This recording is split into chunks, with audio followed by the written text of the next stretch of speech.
Good morning, everybody. How are you today? My name is Sherry. I am a Beachbody coach, and the reason why I'm doing this video is that I am preparing my grocery list, my meal plan, and everything for my second annual Crockpot challenge.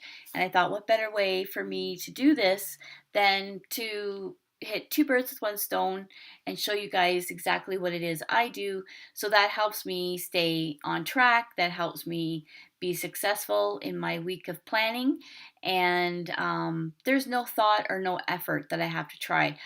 For years and years, I used to always just wing it. And a lot of times it'd be like, oh, you wouldn't know what you felt like. You didn't know what you wanted to do. So then you'd end up getting takeout and things like that. And then, I mean, that just goes right out the window, right? So, what I'm doing today is I thought I would give you a quick little video of how I prepare so that I don't fail. And I know a lot of times I say that, failure is a good thing, but then the failure I'm talking about is that um, I have learned, which is why failure is a good thing, is that I have learned that if I don't prepare, then I am usually prepared to fail in staying on track and doing and eating the way I'm supposed to be eating with my meal plan. So, usually what I do is I obviously have my paper. And so, first thing I do is I always find breakfast and lunch is a pretty simple. Those are pretty simple meals. I usually stick to the same thing. I don't really venture off too far. Um, it's either I usually do eggs, probably like Monday, Wednesday, Friday, and then the Tuesday, Thursday, Saturday kind of thing is oatmeal. So I kind of flip between the two. So I don't really worry. The only thing I usually do is I always have eggs on my grocery list, just because my husband goes through them as well as me. So that's usually a go-to. So eggs are always a given. So I always write that down. So then what I do is I mostly concentrate, which I always find is seems to be the hardest. Shouldn't say the hardest. Um, the most challenging would be the suppers. Now, myself, I don't know if you have picky eaters in your house. I have my mom, and my mom, she is about the pickiest there is. She's old school, so a lot of it is fried stuff like fried potatoes, fried, whatever, um, sausages, that kind of thing. So usually a lot of the times, and of course me being how I am, I like to eat more healthier stuff. Like I do a lot of greens and things like that. So a lot of times I'm almost making two meals at one time, unless it's something I know that she really would like. So with this crockpot challenge, I wanted to do meals that are comfort food because of the fall, but I wanted to do comfort food kind of with a twist, which means healthy. No, no, no, no. It's my dog. Okay, Lo, no. You did this already once. No, no, Lola. Go lay down. Go lay down. There. Okay, so. Oh, I thought she was going to try the other side. That's usually her go to. So, what I do is I look at what I'm going to make throughout the week. And then I go with that, and then I get my paper. So let me see here, Monday, Tuesday. Okay, so tomorrow is Sunday. So, oh yeah, here we go. We're sneaking on the other side. So I'll go Sunday. Here, let me flip my paper over here, just so that way you all know. So on my paper, I will go. Here we go. So it's Sunday, Monday, Tuesday, Wednesday, Thursday, Friday, and then Saturday. Now, what I normally do, so you can see I've written it out there. Okay. You could do it on a calendar, like get on Google Docs or stuff like that. My husband actually has a grocery list app on his phone, so a lot of times I like to write it out and then I can add it onto the app. So then that way, when we are in town, because I don't know how many times I have actually done a grocery list and left it on the counter. Has anybody else done that too? I'm sure you have. So, Sunday, for our Crockpot challenge, we are doing. I usually find Sundays, I don't know about you, is a traditional thing for us. And it is mostly where we either have a roast, a ham, a roast chicken, roast beef, that kind of thing. So for Sunday, I was planning on doing a Swiss steak. So I'm going to write that down. So Swiss steak with rice. Or you can use potato, like, so that's where I would say that would be the difference. So I would have rice for my husband and I, or quinoa, and then potato. So with the Swiss steak, I know exactly what it is that I need to get on my grocery list. So I have my paper here. So I'm going to need to get a top sirloin steak, or whatever the cheapest cut of meat there is. Because the thing with Swiss steak, and the best part about a crock pot, is it's going to be sitting in there for quite a long time. So you don't need to have an expensive cut of meat, because it'll be tender when you get it out. So I'm going to need top sirloin. I'm also going to need canned tomatoes. I'm also going to need peppers, onions, beef broth, and whatever seasonings that I add to it. And that's pretty much for that one. So I have that down. And if I need any rice, I usually stick to basmati rice, or like I said, I'll do quinoa as well. And then there's always the good old fashioned potatoes. Check those out. And that is for that list. So the best part about the crockpot challenge is what I'm going to be showing them is that usually I find with crockpots you get a lot. You get a lot of in your crock, right? So sometimes that can last for 1 to 2 meals. And what I try to show everybody is that, so if you keep it for 2 days, so you can do one of two ways. You can have it, obviously you're going to have it that night, and then you can either opt for some of that for leftovers for your lunch for work, or you can have it and again for supper another night. If you don't want to do that, then what I like to do is I like to portion it out and then I freeze it. So that way later on, if I do have to go to work, or if I'm at work and my husband needs to pull something out for supper, it's already there and it's already prepared, so he just has to heat it up. So that's the best part I love about this challenge that I'm doing, because it is so cost efficient, and just it's a really good way to do it. So for Sunday we have down Swiss steak. Monday, we're gonna do chicken fajitas in the crock pot. I don't try to do a lot of different things, as far as where it's very complicated recipes, because then I don't know about you, but I find groceries are very expensive this time. Like, it's getting worse as far as cost goes. And so I try to make them as simple as possible. And then that way you're not buying all kinds of stuff and you only use it for that one recipe. And then it just sits in the cupboard for, and like forever or however long. And then you're like, oh, I remember I bought this, like, organic fish sauce type stuff. And it's like, well, I've never really used it. So there you go.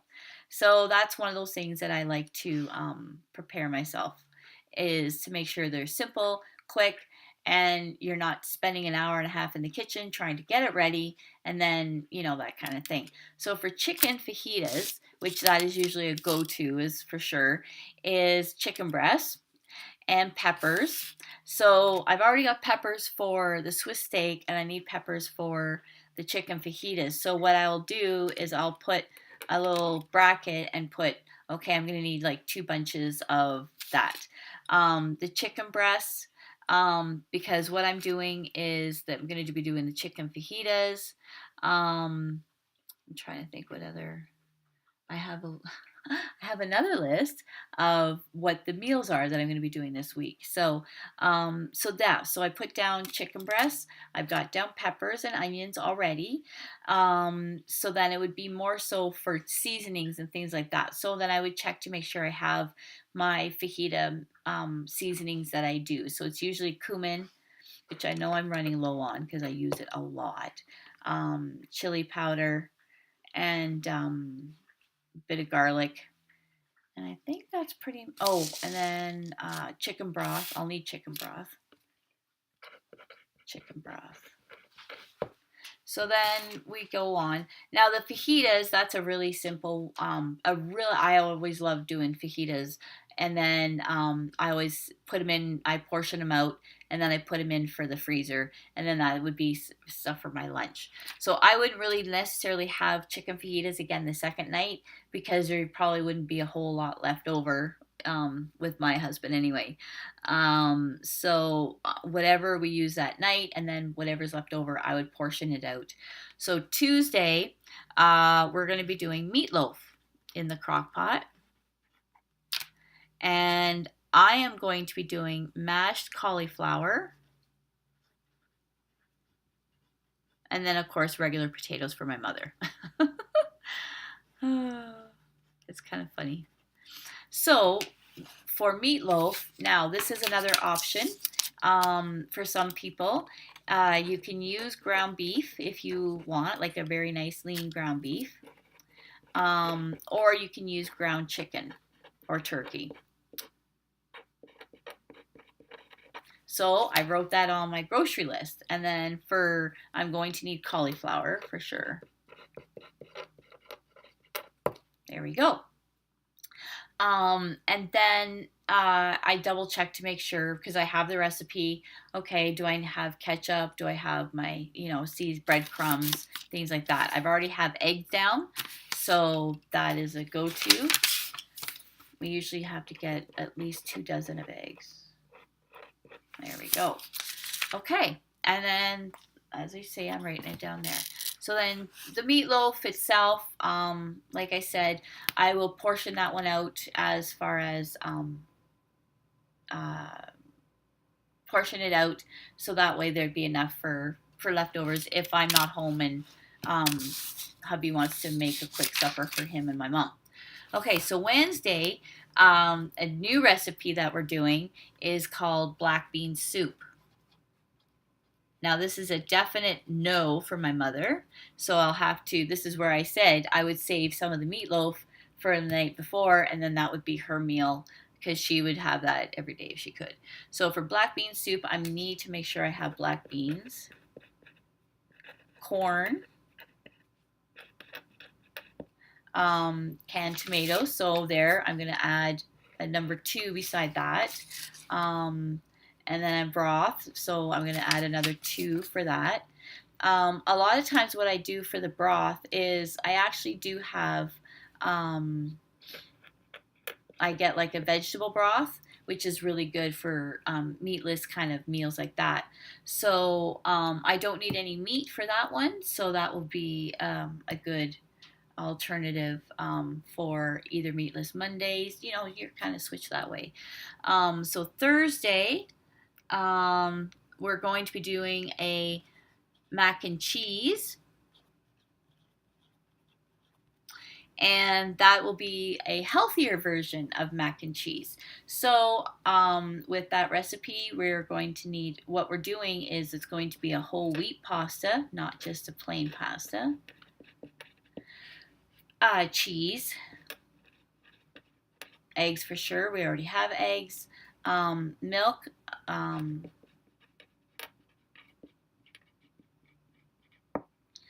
and I think that's pretty much it. So that's on my grocery list, and that's for there.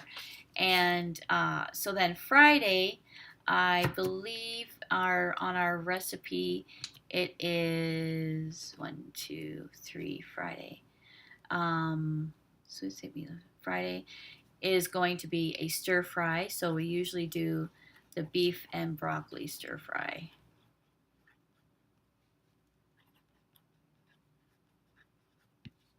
There we go. And so there again, I would make sure that I have probably 2 packages of the top sirloin steak. I need to add broccoli. I already have the beef broth up there, so I will put another bracket for 2, and this any seasonings that I would need to go with that. And then, like I said, I also that's what it was. Yes, that's right. So, so I always look for alternatives compared to always having rice or potato. So sometimes I have done quinoa, which is probably what I'll be doing with this recipe here.